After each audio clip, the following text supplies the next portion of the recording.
धर्म और दर्शन दोनों बातें सिक्के के दो पहलू है।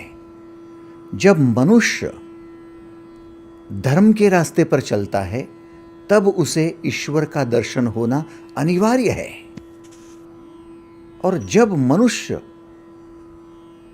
ईश्वर का दर्शन पाने का अभिलाषी बन जाता है तब उसे धर्म के रास्ते पर चलना अनिवार्य है। इसका मतलब यदि आप धर्म के रास्ते पर हो तब ही केवल ईश्वर का दर्शन संभव है, अन्यथा नहीं। अधर्मी लोगों को ईश्वर समझ में नहीं आएगा, क्योंकि ईश्वर कोई व्यक्ति नहीं है, क्योंकि ईश्वर केवल तत्व है। ईश्वर कोई मूर्ति नहीं है, ईश्वर तत्व है। ईश्वर कोई किसी प्रकार की आडंबना नहीं है, किसी प्रकार का व्यक्तिमत्व नहीं है। ईश्वर एक तत्व है, और इसी तत्व को जानने करे, उसी तत्व को पहचानने के लिए हमें धर्म के रास्ते को चुनना होगा। धर्म है शांति का रास्ता, प्रगति तथा विकास का रास्ता। आओ हम भगवान श्री कृष्ण इस धर्म के रास्ते पर चलते हुए व्यक्ति को ईश्वर का दर्शन कैसे करना चाहिए, ईश्वर को कैसे जानना चाहिए, ये समझा रहे हैं। कल हमने देखा भगवद गीता के 4 अध्याय के 9वें श्लोक को, जन्म कर्म च मे दिव्यम एवं यो वेत्ति तत्वतः त्यक्त्वा देहम पुनर्जन्म नेति मामेति सोऽर्जुना। अर्जुन, जो व्यक्ति मेरे जन्म और कर्म को, जो दिव्य है, अलौकिक है, जो कल्याणकारी है, निर्मल है, ऐसे जन्म और कर्म को तत्व से जानता है, उसको पुनर्जन्म की जरूरत नहीं रहती, वो मुझे प्राप्त हो जाता है। अब मैं कृष्ण हूं, इसका मतलब मैं कृष्ण तत्व में विराजमान हूं। मनुष्य तत्व है, वो आसक्ति से सिंचित है, क्योंकि मनुष्य भी तो एक पशु है, मनुष्य भी तो एक प्राणी है। सभी पशुओं में से मनुष्य के बुद्धि का विकास हुआ, लेकिन आसक्ति वैसी ही है जैसे पशुओं की।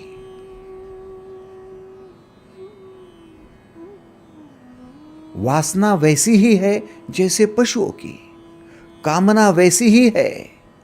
थोड़ा समझ लीजिए, मनुष्य अपनी खुद की स्तर से ऊपर उठ सकता है, वो मनुष्य देव योनि में जा सकता है, देवलोक में पहुंच सकता है, देव तत्व में जा सकता है। जो आसक्ति से ऊपर उठा हुआ है उसे देवलोक कहा जाता है, उसे देवतत्व कहा जाता है, जो अनासक्त है। और उससे भी ऊपर कृष्ण तत्व है, कृष्ण लोक है, जिसे विरक्त कहा जाता है। इसका मतलब आसक्ति, अनासक्ति और विरक्ति, इन 3 बातों को समझ लेना आवश्यक है। आसक्ति है लालसा, आसक्ति है इन्वॉल्वमेंट विथ अटैचमेंट। आप आपके बेटे में इन्वॉल्व होते ही हो क्योंकि आपका बेटा है, लेकिन उससे अटैच भी हो जाते हो। इतने आसक्त होते हो कि आपको दूसरों के बेटे नहीं दिखाई देते। आप आपकी पत्नी में इतने आसक्त हो जाते हो कि आपको मां तक नहीं दिखाई देती, अन्य लोग दिखाई नहीं देते। पति में आसक्त हो जाते हो, चीज़ों में आसक्त होते हो, पैसे में आसक्त होते हो, गुणों में, कर्मों में आसक्त होते हो। मैं बड़ा अच्छा कर्म करने वाला, मैं गुणी, मैं महान, मैं कलाकार, आसक्त हो जाते हो, अहंकार से भरते हो। ये आसक्ति, आप किसी कर्म में हो, गुण में हो, व्यक्ति में हो, वस्तु में हो, उसमें इन्वॉल्वमेंट बताती है आपकी लेकिन अटैचमेंट भी बताती है। बहुत ज़्यादा अटैच हो जाते हो। मेरा प्रश्न है, आपका चेहरा आपको दर्पण में दिखाई देता है, लेकिन कब? जब दर्पण आपकी आंखों से कुछ अंतर पर हो तब।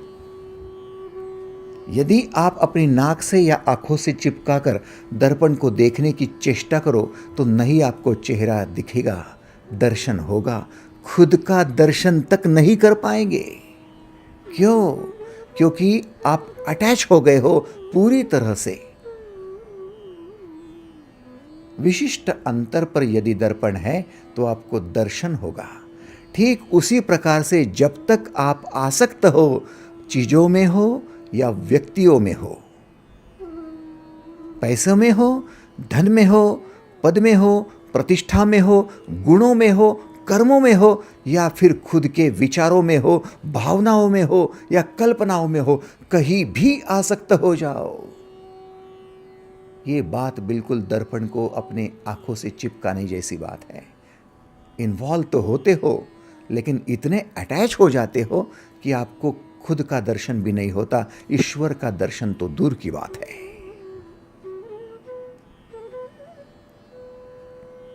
ईश्वर क्या है?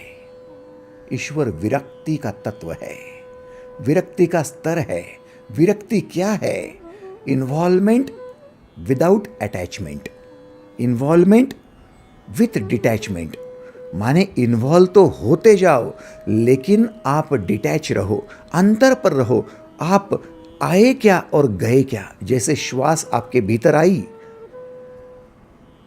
आपकी फेफड़ों तक गई, जो प्रोसेस होनी थी वो हो गई, ऑक्सीजन का सैचुरेशन हुआ, कार्बन का लिबरेशन हुआ, श्वास बाहर चली गई, बाहर गई तो दूसरे क्षण फिर आई, फिर गई, फिर आई। ये लगातार जारी है, क्षण क्षण को जारी है। मतलब ये इन्वॉल्व भी हो रही है, लेकिन आपसे डिटैच भी है। इतनी विरक्त ये हवा, इतनी विरक्त ये श्वास जो आप तक पहुंच भी रही है, आपसे बहुत दूर भी नहीं जा रही है और आपके भीतर भी नहीं रुक रही है। भीतर रुक जाए तो भी मृत्यु, बाहर रुक जाए तो भी मृत्यु। आपको ये श्वास जीवन दे रही है। विरक्त तत्व है, वायु तत्व विरक्त तत्व है। आप समझ रहे हो? जब आप इस वायु के भांति, इस आकाश के भांति इतने ही विरक्त हो जाओगे, तब आप खुद कृष्ण तत्व में विलीन हो जाओगे, आप कृष्ण में समा जाओगे।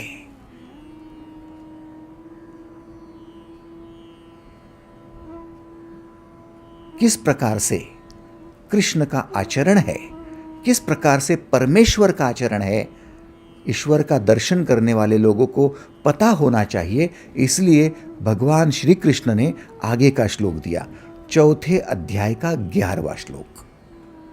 जाग कर देखो, खोलो गीता। ये यथा मा प्रपद्यन्ते तांसतैव भजाम्यहम् मम वर्तमानुवर्तन्ते मनुष्याः पार्थ सर्वशः। ये यथा माम प्रपद्यन्ते तांसतैव भजाम्यहम्। जो मेरे भक्त मुझे जिस प्रकार से भजते हैं, मेरे भक्त मुझे जिस प्रकार से भजते हैं, मैं भी उनको उसी प्रकार से भजता हूं, क्योंकि सभी मनुष्य मेरे मार्ग का अनुसरण करते हैं। ये क्या गोपनीय है भाई, ये क्या रहस्य है भाई, थोड़ा समझना होगा। ये यथा माम प्रपद्यन्ते तांसतैव भजाम्यहम् मम वर्तमानुवर्तन्ते मनुष्या पार्थ सर्वशः। अब थोड़ा सा पहले हम अपने बारे में देखें, बाद में फिर कृष्ण के बारे में देखना इजी हो जाएगा। हम अपने बच्चों के साथ हैं, जाहिर सी बात है हमारी इन्वॉल्वमेंट ही हमारे परिवार को दर्जा देती है। परिवार एक संध कहाँ है? जहाँ परिवार के सदस्य इन्वॉल्व है। अन्यथा एक छत के नीचे बस 4 वस्तुएं रखी है, उस प्रकार से 4 लोग रह रहे हैं, लेकिन इन्वॉल्वमेंट है पति की, पत्नी की, बच्चों की, माता की, पिता की इन्वॉल्वमेंट है, तो वो परिवार अब सुखी परिवार कहलाएगा, स्नेही परिवार कहलाएगा, हैप्पी होम कहलाएगा, स्वीट होम कहलाएगा, बिकॉज ऑफ इन्वॉल्वमेंट। तो इन्वॉल्वमेंट होना मस्ट है, लेकिन इन्वॉल्वमेंट की जगह यदि इन्वॉल्वमेंट और अटैचमेंट दोनों है, आसक्ति बढ़ गई, तो जहां आसक्ति बढ़ गई वहां पर एक दूसरे पर प्रेशर भी बढ़ जाता है। मां की आसक्ति बच्चे में बढ़ते ही उस नन्हे से बच्चे को जबरन खिलाने की कोशिश करेगी मां। डॉक्टर कहते हैं, अरे दीदी इतना ना खिलाओ ना, बच्चे को बदहजमी हो रही है, बच्चा पाचन नहीं कर पा रहा है, जबरदस्ती क्यों खिलाती हो? नहीं नहीं, उसे थोड़ी समझता है डॉक्टर कि क्या खाना है। हाँ, क्या खाना है नहीं समझता है, लेकिन कब खाना है ये तो समझता है। तू जबरदस्ती खिलाती है, हाथ पैर बांध बांध के खिलाती है। माताओं, ढूंढो अपने आप को, क्या आपने अपने नन्हे मुन्नों को ऐसे जबरदस्ती खिलाया है या नहीं? यस और नो? दादी माँ, आप अभी समझदार हो गई, आपके बेटियों को कहती हो कि पोती को इतना ना खिला। वो परेशान हो रही है, वो रो रही है, जबरदस्ती खिला रही है, बांध बांध के खिला रही है। क्यों? क्योंकि वो क्या चाहती है वो मतलब का नहीं, मैं क्या चाहती हूं वो मतलब का है। आसक्ति, आपकी आसक्ति इन्वॉल्वमेंट के साथ अटैचमेंट की वजह से आसक्ति इतनी बढ़ जाती है कि आप उस पर सख्ती करना शुरू करते हैं। सख्ती की शुरुआत आसक्ति तक होती है, या फिर आसक्ति है वहां सख्ती होती ही है। सख्ती वहां जहां आसक्ति। आप समझ रहे हो? वहां स्वतंत्रता कैसे होगी? कैसे होगी?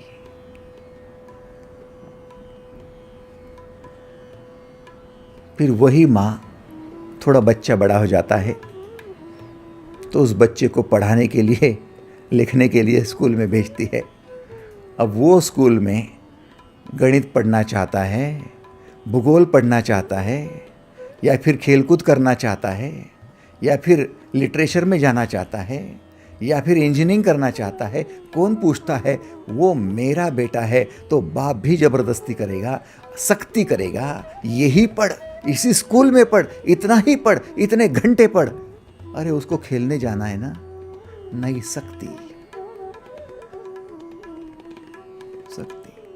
आपका बेटा आपसे संलग्न है, लेकिन वो आपको किस प्रकार से बज रहा है, माने वो आपसे किस प्रकार से इन्वॉल्व हो रहा है, उसी प्रकार से इन्वॉल्व होना आपका कर्तव्य है।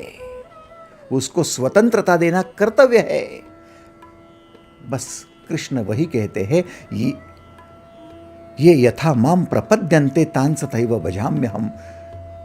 मुझसे संलग्न मेरे भक्त जिस प्रकार से मुझे भजते हैं, मैं उसी प्रकार से उनको भजता हूँ। मैं उनकी स्वतंत्रता पर आँच नहीं आने देता। मैं कोई सख्ती नहीं करता, कोई जबरदस्ती नहीं करता, तू यही कर, बिल्कुल नहीं। ये विरक्ति का तत्व है भाई साहब। आप मुझे बताओ,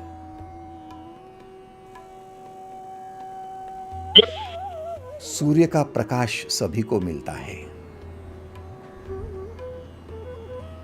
सूर्य विरक्त है, सभी को प्रकाश दे रहा है। इस प्रकाश में जो जिस प्रकार की उन्नति कर रहा है, उस प्रकार की उन्नति करने की उसे स्वतंत्रता है। श्वास तो सभी की मिल रही है। ऐसा तो नहीं होता कि श्वास सभी को मिलती इसलिए सभी लोग एक जैसे हो गए, यंत्र की भांति। बिल्कुल नहीं। इलेक्ट्रिक सप्लाई सभी को एक जैसा मिल रहा है, इसलिए सभी यंत्र एक जैसे काम कर रहे हैं? बिल्कुल नहीं। मनुष्य जिस प्रकार से बचता है उस प्रकार से बचता हूँ, इसका मतलब उनको स्वतंत्रता दे रखी है कि आपको जो प्रकाश दिया गया है उस प्रकाश के माध्यम से आप अपने हिसाब से उन्नति करो। कोई व्यक्ति प्रकाश का उपयोग ज्ञान पाने के लिए करता है, कोई व्यक्ति प्रकाश का उपयोग खेलकूद के लिए करता है, कोई व्यक्ति प्रकाश का उपयोग पढ़ाई करने के लिए करता है। हर व्यक्ति अपनी चॉइस रखेगा, क्योंकि हर एक की प्रकृति अलग है। मैं किसी पर दबाव नहीं डालता कि तू यही कर, मैं किसी पर प्रेशर नहीं डालता तू यही कर, बिल्कुल नहीं। ये होता है विरक्त। आप भी जहां विरक्त हो ना, वहां पर कोई प्रेशर नहीं डालोगे। आप उनको प्रोवाइड तो करेंगे, एनर्जी प्रोवाइड करेंगे, ज्ञान प्रोवाइड करेंगे, लेकिन उनको स्वतंत्रता देंगे। उनको किसी प्रकार की कॉपी करने के लिए, किसी प्रकार की एक दूसरे की तरह नकल करने के लिए जबरदस्ती नहीं करेंगे। आसक्ति जबरदस्ती करवाती है, लेकिन विरक्ति स्वतंत्रता प्रदान करती है। भोजन तो सभी लोग करते हैं, लेकिन सबका कद एक जैसा नहीं होता। आपके परिवार में सभी लोग श्वास लेते हैं, लेकिन सभी की एक जैसी ही शरीर यष्टि नहीं होती। ये सारे तत्व बता रहे हैं कि मैं इनमें इन्वॉल्व हो रहा हूं, लेकिन स्वतंत्रता उनको दे रखी है। ये बड़ी विशेष बात है। कृष्ण के साथ सभी थे, सुदामा थे। सुदामा जिस प्रकार से कृष्ण को बचते थे, सुदामा को उसी प्रकार से कृष्ण अपना स्नेह प्रदान करते थे। उद्धव बिल्कुल अलग किस्म का था। वो जिस प्रकार से बचता था उसी प्रकार से कृष्ण बचते थे। अर्जुन बिल्कुल अलग था, युधिष्ठिर बिल्कुल अलग था। ये सब लोग अपनी अपनी तरह से कृष्ण को स्नेह करते थे, कृष्ण उनको उसी प्रकार से स्नेह करते थे। सबके साथ एक जैसा व्यवहार नहीं था। रुक्मिणी के साथ अलग था तो सत्यभामा के साथ अलग था। ये अलग का मतलब क्या है? मैं सभी को उसी प्रकार से बचता हूं जो मुझे जिस प्रकार से बचते हैं। आप समझ रहे हो?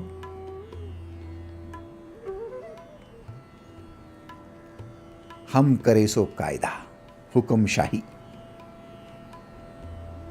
बस मेरे स्वभाव में ऐसा है और मैं सख्त इंसान हूं और मुझे ऐसा ही लगता है, ऐसा ही सबने बर्ताव करना। ये आपकी अपने स्वभाव में आ सकती है, अपने गुणों में आ सकती है। इसलिए पत्नी को भी आप उसी प्रकार से तोलना चाहते हो, माँ को भी तोलना चाहते हो, बच्चों को भी तोलना चाहते हो। आप ये नहीं जानते हो कि सब अलग अलग है और उनको आपसे अलग अलग व्यवहार की अपेक्षा है। आप अपनी व्यवहार में आसक्त न हो जाओ। आप सभी को उनके अनुसार देखो, उनके स्वभाव के अनुसार देखो, उनकी प्रकृति के अनुसार देखो। एग्रीड? ये यथा माम प्रपद्यन्ते तान तथैव भजाम्यहम्। आपसे जुड़े हैं इसका मतलब आपके जैसा ही बर्ताव करेंगे जरूरी नहीं है। अनुसरण आपका कर रहे हैं, आपके मार्ग पर चलने की चेष्टा जरूर कर रहे हैं। मम वर्तमानो वर्तन्ते मनुष्या पार्थ सर्वशा, क्योंकि सब मेरा अनुसरण कर रहे हैं। मुझे आदर्श मानकर, मुझे ईश्वर के स्थान पर रखकर मेरी उपासना करने के लिए मुझे देख देख कर मेरे जैसा करने की इच्छा जरूर है उनकी, लेकिन कर नहीं पा रहे क्योंकि वो आसक्त है। इसलिए मैं जबरदस्ती नहीं करता हूं।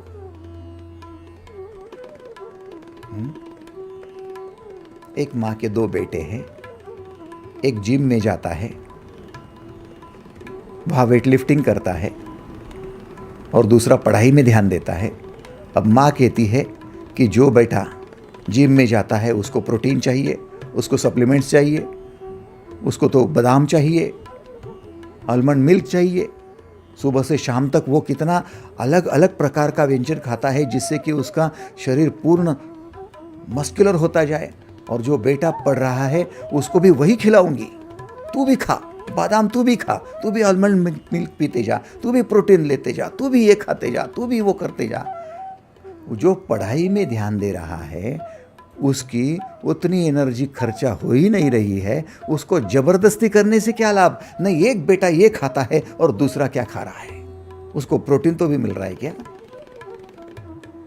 मां आसक्त हो गई, जबरदस्ती कर रही है। पढ़ाई करने वाले को अलग कैलोरी का आहार चाहिए, अलग किस्म का आहार चाहिए, और जो जिम में जा रहा है उसको अलग किस्म का। एग्रीड और नॉट? थोड़ा सोचो तो सही। आप सबके साथ एक कायदा कैसे लागू कर सकते हो, एक व्यवहार कैसे करना चाहते हो। ये जबरदस्ती हो जाती, आप एडामेंट हो जाते हो। ऐसा नहीं करो। यदि करेंगे तो फिर आप मनुष्य लोक से ऊपर नहीं उठ पाएंगे। आप कहेंगे मैं क्या बुरा हूं क्या, मेरे बेटे के लिए कर रहा हूं ना, मेरी पत्नी के लिए कर रहा हूं ना, मेरे अपनों के लिए कर रहा हूं ना। अरे भाई साहब, तू कर जरूर रहा है, लेकिन इसकी वजह से उसका नुकसान हो रहा है, तू जिसके लिए करना चाहता है। आपकी आसक्ति दूसरों की परेशानी। इसलिए शब्द आया इंटरफेरेंस। मराठी में कहते लुडबुड करणे।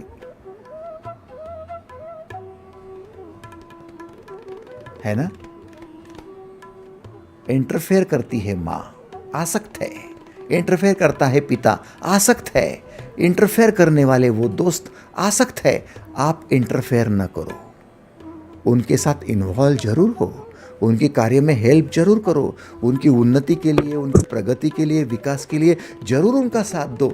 आप उनके साथ रहो, लेकिन उनकी स्वतंत्रता पे कोई आँच न आए, कोई बाधा न आए। बिल्कुल सूर्य के भांति कि सबको प्रकाश दो, लेकिन सबको अपना रास्ता चुनने दो। बिल्कुल पानी के भांति सबकी प्यास बुझाओ, लेकिन सबको अपना रास्ता चुनने दो। अन्न के भांति सबको खिलाओ, लेकिन अपना रास्ता चुनने दो।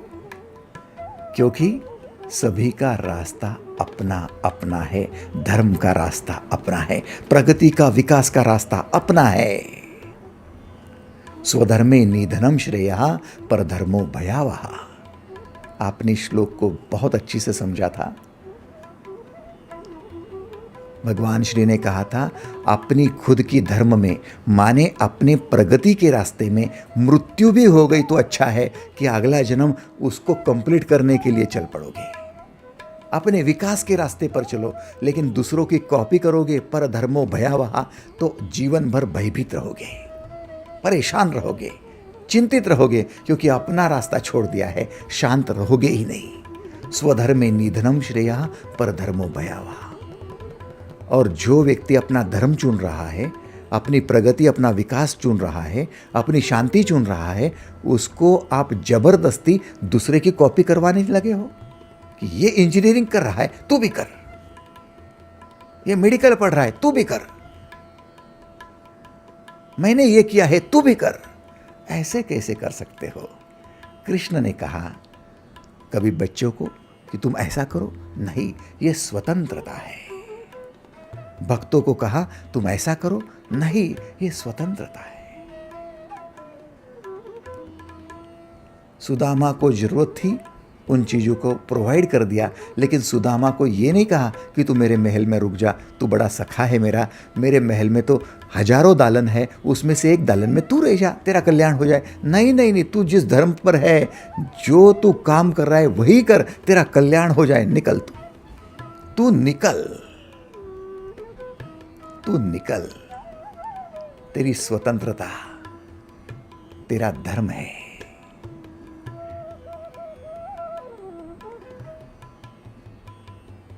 आप अपने बच्चों को बांधो नहीं, पत्नी को बांधो नहीं, आप उनके बंधन से उनको मुक्त करो, उनको निकालो, बाहर निकालो, उनको कहो जाओ, कल्याण करो अपना, निकलो बाहर।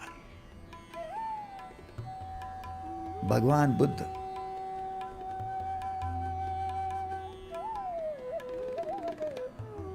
जो शिष्य मैच्योर हो जाते थे, समझदार होते थे, उनको कहते थे जाओ अपना खुद का रास्ता ढूंढो, अत दीपो भव, अपना दिया खुद जलाओ। अब तक मेरे सानिध्य में थे, अब आजीवन मेरे सानिध्य में रहकर क्या करोगे? जाओ अपनी शांति, अपने मार्ग को प्रशस्त करो, अपनी प्रगति, अपने विकास के मार्ग को प्रशस्त करो। तो शिष्य कहते थे 20 साल से आपके साथ है, 10 साल से आपके साथ है, 5 साल से आपके साथ है, कैसे छोड़ा जाएगा? बोले इतनी आसक्ति यदि करेगा तो फिर मनुष्य लोक से ऊपर कैसे उठेगा? कैसे उठेगा?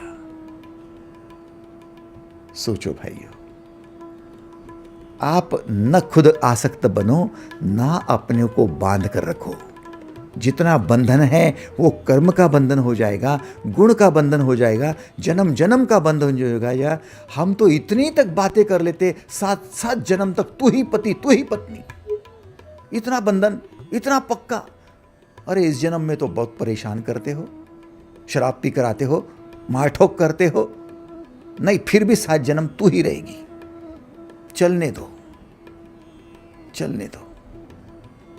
ना तू आगे बढ़, ना मैं आगे बढ़ता हूं, दोनों यहीं पर मरते हैं, दोनों यहीं पर जिंदा होते हैं, फिर मरते हैं, चुल्लू भर पानी लेकर मरते ही रहेंगे और जीवन जीते ही रहेंगे। क्या जीवन रहा? कुछ टूटे फूटे सपने और कुछ बिखरी हुई यादें। कोई सपना पूरा नहीं हुआ क्योंकि धर्म पता ही नहीं था, प्रगति, विकास, शांति मालूम ही नहीं थी। क्या थी? ढूंढो अपने रास्ते को। कैसे? अपनों को मुक्त करके। आपको मुक्ति जरूर मिलेगी, लेकिन अपनों को पहले मुक्त कराओ, उनकी आसक्ति पहले भीतर से निकाल दो, फिर आप भी मुक्त हो जाएंगे। आप कहते बच्चे की वजह से जरा बंधा हूं ना, बेटी की शादी नहीं हुई इसलिए जरा परेशानी है, होने तो दो। अरे तू भीतर से मुक्त हो जा तो बेटी की शादी भी हो जाए, नहीं भी हुई तो क्या फर्क पड़ेगा? बच्चा नहीं भी पढ़ा तो क्या फर्क पड़ेगा? तू तो मुक्त हो जा। ये यथा माम प्रपद्यन्ते तांस्तथैव भजाम्यहम् मम वर्तमानो वर्तन्ते मनुष्य पार्थ सर्वशः। स्वभाव के परवश सभी जीवन जीते हैं। कुछ लोग सोशल कैरेक्टर के होते हैं तो कुछ लोग पर्टिकुलर होते हैं। जो सोशल होते हैं वो या तो फ्रेंडली होते हैं या तो डेडिकेटेड होते हैं, उनका ये कैरेक्टर है। और जो पर्टिकुलर होते हैं वे या तो डिवोटी होते हैं या तो फिर परफेक्ट होते हैं। इसका मतलब हर व्यक्ति अपनी कैरेक्टर के अनुसार या तो परफेक्ट होगा, अचूकता से चलेगा, या तो फिर वो निष्ठावान होगा, अपने कर्म में ध्यान देगा, या तो फिर फ्रेंडली होगा तो सबके साथ वो दोस्ती करना चाहेगा, या तो फिर डेडिकेटेड होगा तो या फिर वो समर्पित जीवन जीना चाहेगा। अब आपके घर में 4 प्रकार के लोग हैं और सबको परफेक्शन की ही ओर ले जाना चाहते हो। मैं परफेक्ट हूं तो आप सभी परफेक्ट होना चाहिए। तो ये जबरदस्ती नहीं है? नहीं, आप भले परफेक्ट होंगे लेकिन जिनको डेडिकेशन करना है और वो उनसे शांति मिलती है, उससे उनकी प्रगति होती है, उनको समर्पित जीवन जीने दो। आप जबरदस्ती ना करो। ये यथा माम प्रपद्यन्ते तांस्तथैव भजाम्यहम्। परिवार में जिनको फ्रेंडली रहना है, सबके साथ दोस्ती करना है, उनको करने दो। नहीं वो दोस्तों को लेकर आते हैं और उनको खिलाते हैं और फिर मुझे करना पड़ता है। कोई फर्क नहीं पड़ता, तू परफेक्टली करता जा। तुझे परफेक्शन अच्छा लगता है ना, तू परफेक्टली कर, लेकिन उनको लाने दे। वो तेरे परिवार का हिस्सा है ना, इन्वॉल्व होना है ना, तो उसको फ्रेंडशिप करने दे, क्योंकि वो उसका स्वभाव है। बहुत काम करते रहते हैं, मेरे साथ बातें नहीं करते। यदि आप फ्रेंडली हो और आपका पति डिवोटी है, बहुत कामों में व्यस्त रहता है, अपने निष्ठा से काम करते रहता है, तो फिर आपकी शिकायतें शुरू हो जाती है, मुझे ध्यान ही नहीं देते, मेरी तरफ ध्यान नहीं देते। वो कहता है घंटे भर से मैं उसको ध्यान दे रहा हूँ, फिर भी उसका मन नहीं भरता है। अरे वो फ्रेंडली है और तू कार्य में बहुत ज़्यादा निष्ठावान है, तू डिवोटी है। दोनों में फ़र्क तो होगा ही। आप ज़बरदस्ती नहीं कर सकते हो, ज़बरदस्ती करने जाओगे तो टूट जाएगा, शांति भंग हो जाएगी, प्रगति विकास नहीं होगी। इसलिए मैं जिनको डेडिकेशन करना है उनको करने देता हूँ, डिवोट करना है करने देता हूँ, परफेक्ट करना है करने देता हूँ, फ्रेंडशिप करना है करने देता हूँ। मैं सभी को स्वतंत्र देता हूँ। ये यथा माम प्रपद्यन्ते तान् तथैव भजाम्यहम्। क्या आप तैयार हो? स्वतंत्रता देने के लिए तैयार हो? ये मुक्ति का पहला मार्ग है प्रशस्त करने का।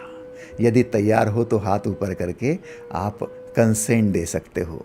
आपने हाथ ऊपर राजनीतिक नहीं किया है कि आपने हाथ ऊपर कर दिया और बाद में चल सुनना है सुन लिया, दिखाना है दिखा दिया, चल अपने रास्ते, फिर जैसे के वैसे। नहीं, ऐसा नहीं होगा। स्वतंत्रता दो तो आपकी आसक्ति कम होगी, आपकी आसक्ति कम होगी तो आप अपने मनुष्य लोक से ऊपर उठेंगे। बोले डायरेक्ट कृष्ण लोक में? नहीं, डायरेक्ट नहीं जाएंगे। अभी बीच में, दोनों के बीच में एक लोक है, उसे कहते स्वर्गलोक, देवलोक। आप मनुष्य लोक से जब ऊपर उठोगे ना, मर्त्य लोक से, जहाँ जन्म मृत्यु चलते रहता है, उससे थोड़ा ऊपर उठोगे तो देवलोक में जाओगे, और फिर वहाँ से ऊपर उठोगे तो कृष्ण लोक में, गोलोक में जाओगे। 3 प्रकार का आपको इस प्रकार से जीवन मिल सकता है। डायरेक्ट तो एंट्री किसी की नहीं हुई भाई साहब। क्या है देवलोक में और किस प्रकार से ये देवताओं के बारे में कहना है, 4थे अध्याय का 12वां श्लोक, भगवद गीता के 4थे अध्याय के 12वें श्लोक में जाओ। कांक्षन्तः कर्मणां सिद्धिं यजन्त इह देवताः क्षिप्रम ही मानुषे लोके सिद्धिर्भवति कर्मजा। मनुष्य लोक में कर्मों के फलों को चाहने वाले लोग देवताओं का पूजन किया करते हैं। कर्मों के फलों को चाहने वाले लोग देवताओं का पूजन करते हैं, क्योंकि उनको कर्मों से उत्पन्न होने वाली सिद्धि शीघ्र मिल जाती है। अब मनुष्य लोक से एक थोड़ा ऊपर, थोड़ा अप स्टेप होने को कह रहे हैं, यह है देवलोक। देवलोक क्या है और किन देवताओं का पूजन करते हैं आप, और क्यों पूजन करते हैं? सबसे पहली बात, देव तत्व क्या है? देव तत्व माने अनासक्त तत्व। आप आसक्त हो, आपसे थोड़ा ऊपर अनासक्त तत्व है, और उससे भी ऊपर विरक्त तत्व है। देव कौन है? जो अनासक्त है, आसक्त नहीं है, लेकिन एक ही मार्ग का अनुसरण करते हैं, वे देव। एक ही मार्ग का।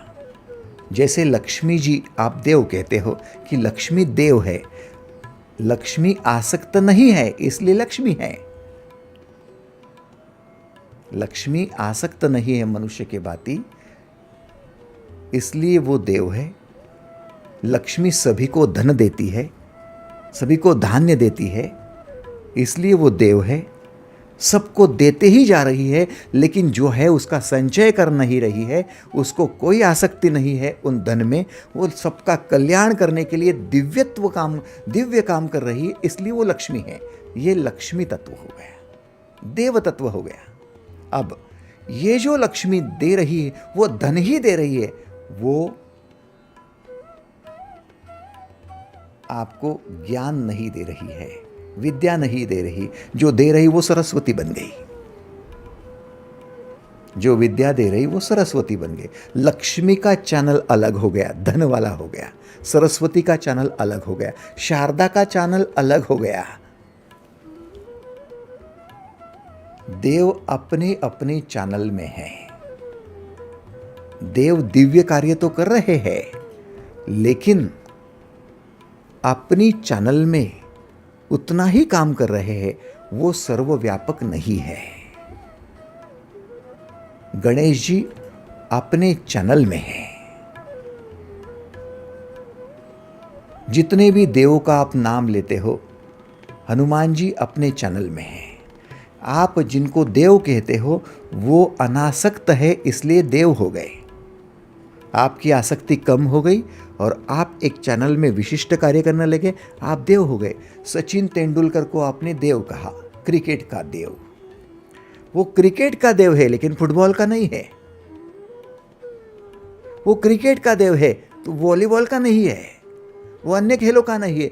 एक ही खेल में उसकी विशेषता है। और देव क्यों है? वो अच्छा खेलता है इसलिए नहीं, वो तो फिर अच्छा खेलने वाला खिलाड़ी हो गया। वो देव इसलिए है कि वो अन्य को भी वो सिखा रहा है, दे रहा है, इसलिए देव है।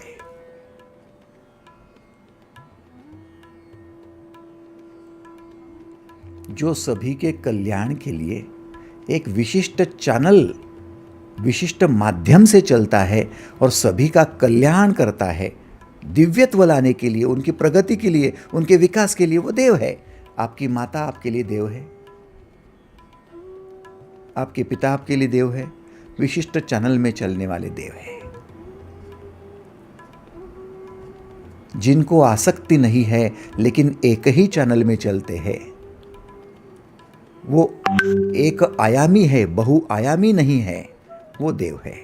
लेकिन कृष्ण सभी चैनल्स में प्रवेश करते हैं, वो बहुआयामी है। वे केवल एक ही विशेषता लेकर नहीं आए हैं, वो सभी बातों को स्पर्श करते हैं। आप समझ रहे हो? कृष्ण ने धन को भी स्पर्श किया, कृष्ण ने ज्ञान को भी स्पर्श किया, कृष्ण ने संसार को भी स्पर्श किया, कृष्ण ने राजनीति को भी स्पर्श किया, कृष्ण ने बांसुरी जैसी कलाओं को स्पर्श किया, 64 विविध प्रकार की कलाओं को स्पर्श किया। कृष्ण ने ऐसा कोई स्थान नहीं छोड़ा जिसको स्पर्श नहीं किया। सभी को स्पर्श करके सभी में आना सकता है। इसलिए कृष्ण बहुआयामी होकर ऊपर उठा हुआ है, विरक्त है। विरक्त का मतलब सभी चैनल्स को स्पर्श करो। आप कहेंगे अध्यात्म के लिए मैं संसार छोड़ देता हूँ, जंगल में चला जाता हूँ, कपड़े छोड़ देता हूँ, तो आप एक आयामी जरूर हो गए, बहुआयामी नहीं हुए। क्योंकि आपके जैसे सभी जंगल में चले गए तो फिर कैसा होगा? कैसे होगा? आप कहेंगे नहीं, मैं घर में गृहस्थ जीवन जीते हुए मैं मेरे बच्चों का लालन पालन करता हूँ, तो आप उसी में लग जाओगे, तो फिर आपको आध्यात्म के साधना के लिए कब जाना होगा? नहीं, वो काम नहीं आता है मुझे। आप एक आयामी हो गए। हर व्यक्ति अपनी अपनी कार्य में ही कुशल हो जाता है, अपनी कार्य का दिव्यत्व, प्रगति, विकास का रास्ता दूसरों को देता है, वो देव है। लेकिन कृष्ण सभी को स्पर्श करता है, बहुआयामी है, और सभी में स्पर्श करके भी किसी प्रकार से आसक्त नहीं होता है, हर जगह अनासक्त, इसलिए उसे कहते विरक्त। वो कृष्ण लोक है। आप समझ पा रहे हो? अब आप देवताओं का पूजन क्यों करते हो, कृष्ण का क्यों नहीं करते? क्योंकि आपको देवताएं विशिष्ट प्रकार का कर्म का फल देती है। आप लक्ष्मी का ही पूजन क्यों करते हो? आप हनुमान जी का ही पूजन क्यों करते हो? आप सरस्वती का ही पूजन क्यों करते हो? आप देवताओं को क्यों चुन रहे हो? क्योंकि उसी चैनल में आपको रहना है, आपको बाकी लेना देना नहीं है। आपको कृष्ण का पूजन करना तब संभव होगा जब आपको विरक्त होना है।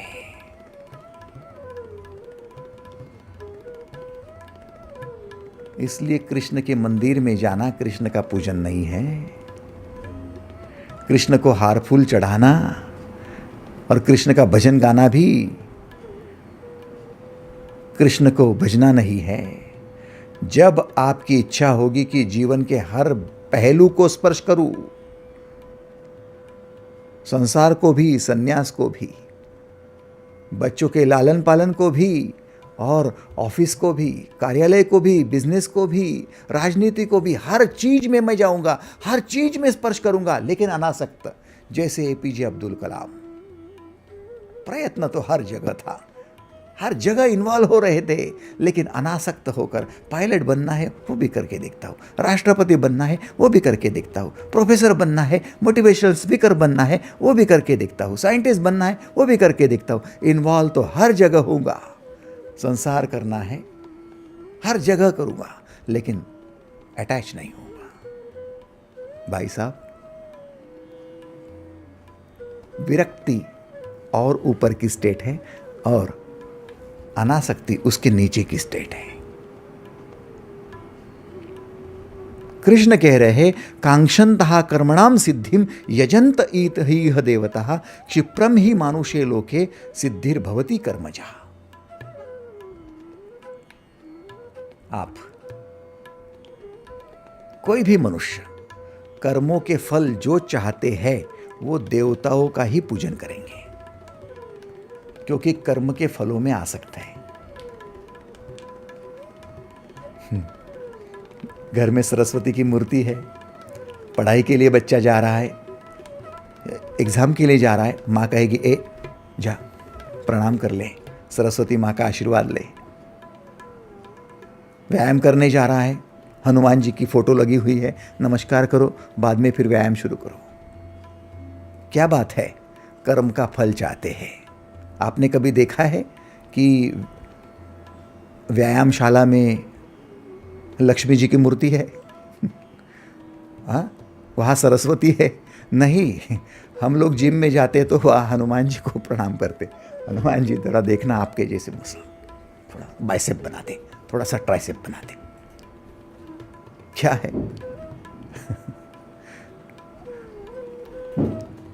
हम जहां जहां जब जब कर्म के फल की इच्छा करते हैं, वहां वहां हम देवताओं को ही भजते हैं। उसी चैनल में चलना चाहते हैं, इसलिए हम इम्बैलेंस्ड है। एक में यदि उन्नति करने जाओ, प्रगति करने जाओ, तो दूसरा हमारा छूट जाता है, और वो अछूता, उसको छुआ ही नहीं, उसको स्पर्श ही नहीं किया, वो अछूता रह गया। इसलिए रोते रहते हैं कि मेरी एक चीज में प्रगति तो हो गई, पैसा तो बहुत आ गया यार, मैंने नौकरी तो बहुत अच्छी की, लेकिन स्वास्थ्य की तरफ ध्यान देना रह गया। मैंने स्वास्थ्य तो बहुत अच्छा कमाया, लेकिन रिलेशन में पीछे रह गया। रिलेशन तो बहुत अच्छे हो गए, लेकिन मैं थोड़ा सा मकान नहीं बना पाया। कहीं ना कहीं दुख है, क्योंकि हम बहुआयामी है ही नहीं। कृष्ण के पास ऐश्वर्य भी है, कृष्ण के पास ज्ञान भी है, कलाएं भी है, रासलीला भी है, आनंद भी है। हर जगह जाओ तो कृष्ण परिपूर्ण ही दिखाई दे रहा है। वो अंशावतार नहीं, पूर्णावतार है, उसे परमेश्वर कहा गया है। परम माने सभी चैनल्स को स्पर्श करो, जीवन के सभी अंगों को स्पर्श करो और पूर्णत्व की ओर चलो। ये रह गया, वो रह गया, कोई ना कोई दुख यदि आपके भीतर है तो परेशान होते जाओगे। बोले क्या हम सभी बातें कर सकते हैं? हाँ, कर सकते हो। बोले क्या बड़ी बड़ी बातें कर सकते हो? कोई बात बड़ी और छोटी नहीं होती, कितनी इंटेंसिटी से आप जुड़े हो उसको मतलब है, उसको मतलब है। आप मकान में रहते हो तो 100 कमरे के मकान में रहते हो या 1 कमरे के मकान में रहते हो, मतलब नहीं है। मकान में रहते हो उसको मतलब है। यस और नो? जब मृत्यु होगी तो ये ना कहना पड़े कि ये मेरा छुआ रहना रह गया, इसको छूने से रह गया, ये करने से रह गया। आप सब चीज़ें करके देखो, लेकिन कैसे? हर चीज में इन्वॉल्व होकर, अनासक्त होकर।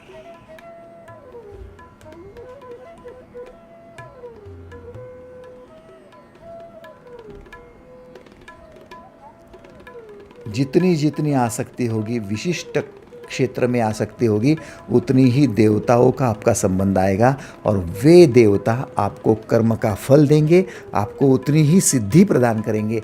देवता ये सिद्धि प्रदान करने के लिए है, आपको सिद्ध कर देंगे, धन से सिद्ध कर देंगे, ज्ञान से सिद्ध कर देंगे, आपको प्रेम से सिद्ध कर देंगे, आपको आपके स्वास्थ्य से सिद्ध कर देंगे। एक एक सिद्धि ही देंगे, बाकी सब नहीं दे सकते। आपको संपूर्ण जीवन चाहिए तो फिर आपको और ऊपर उठकर विरक्ति की ओर ध्यान देना होगा। कांक्षन्तः कर्मणाम सिद्धिम यजंत इह देवता क्षिप्रम ही मानुषे लोके सिद्धिर्भवति कर्मजा। इस मनुष्य लोक में कर्म के फलों को चाहने वाले लोग केवल देवताओं का ही पूजन किया करते हैं।